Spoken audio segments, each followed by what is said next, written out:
un podcast de Cooperativa.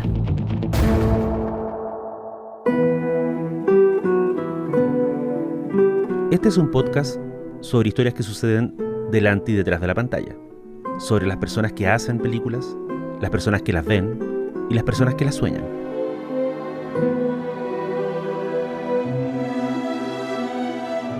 Soy Daniel Villalobos y esto es El Contador de Películas.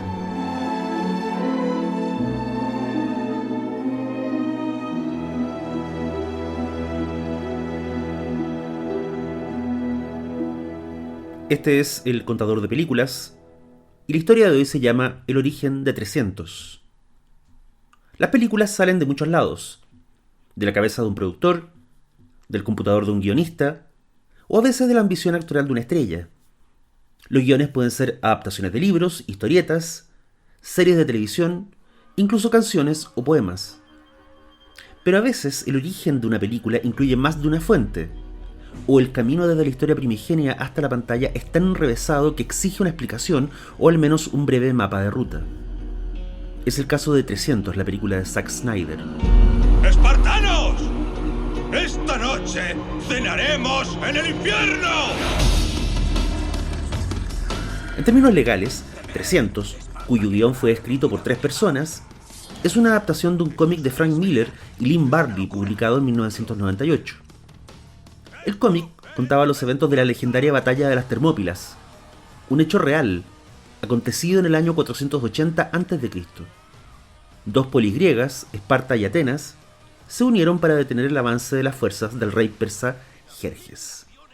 Ahora, ¿por qué se hizo famosa la Batalla de las Termópilas?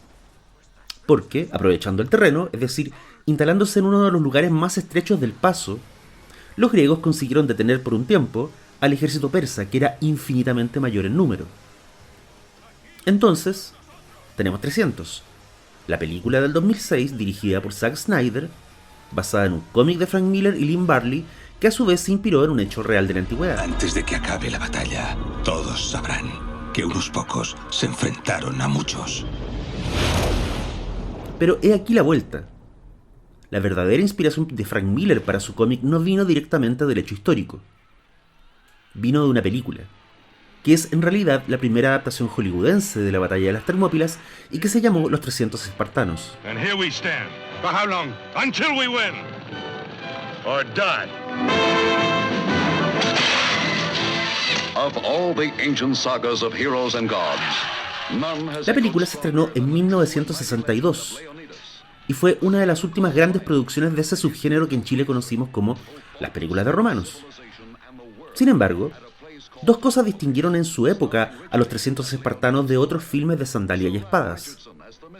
La primera es que sus héroes no terminaban triunfales y felices.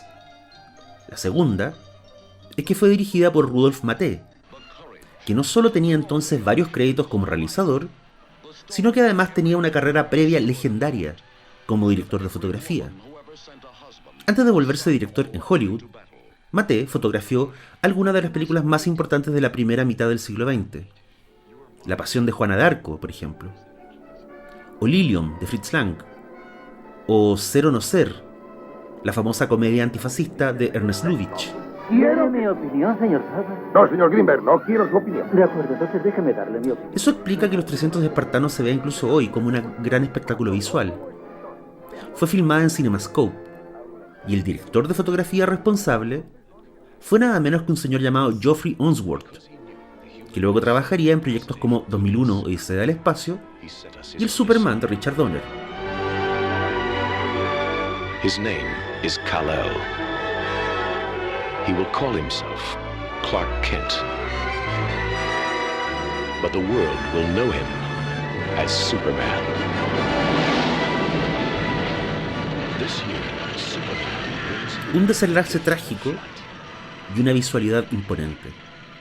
Esas fueron las dos cosas que impactaron a un niño de 7 años en un cine de Nueva York en la época del estreno. Ese niño era Frank Miller, y tal como lo contó en una entrevista en el set de la película de Snyder, el impacto de ver a los espartanos morir fieles a su misión fue tan duradero que definió su mundo como artista de cómic. Esa película me enseñó, dijo entonces, que los héroes no eran tipos recibiendo medallas en Star Wars o los niños de Harry Potter. Los héroes eran personas que hacían lo correcto y aceptaban las consecuencias. Casi 36 años más tarde, Miller decidió contar en cómic la batalla de las Termópilas, pero no a partir de los archivos del evento real, sino a partir de su recuerdo del CinemaScope en que fue filmada la película de Maté. Eso explica el look del cómic de Miller y el formato en que fue publicado. Y también quizás explica que la supuesta fidelidad del filme de Snyder al cómic de Miller en verdad era fidelidad a la primera película.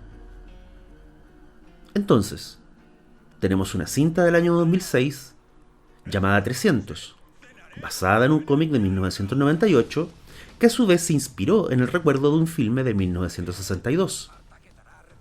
Y ese filme, el de Maté, estaba inspirado en un hecho real perdido en el tiempo antes de Cristo. 300 no era el primer largometraje de Snyder, pero fue el que realmente lanzó su carrera y definió su estilo. Miller sigue vivo y dibujando, y de alguna manera, ya sea con gángsters o con superhéroes, nunca ha dejado de contar la misma historia. Un grupo de personas, decididas a hacer lo correcto, luchan hasta el final contra un enemigo implacable. En el fondo, es la premisa de la mayoría de las historias que vemos en el cine, y es la clase de epopeya que cautiva la imaginación de un niño. Soy Daniel Villalobos, esto fue El Contador de Películas. Hasta la próxima. Antes de que acabe la batalla, todos sabrán que unos pocos se enfrentaron a muchos.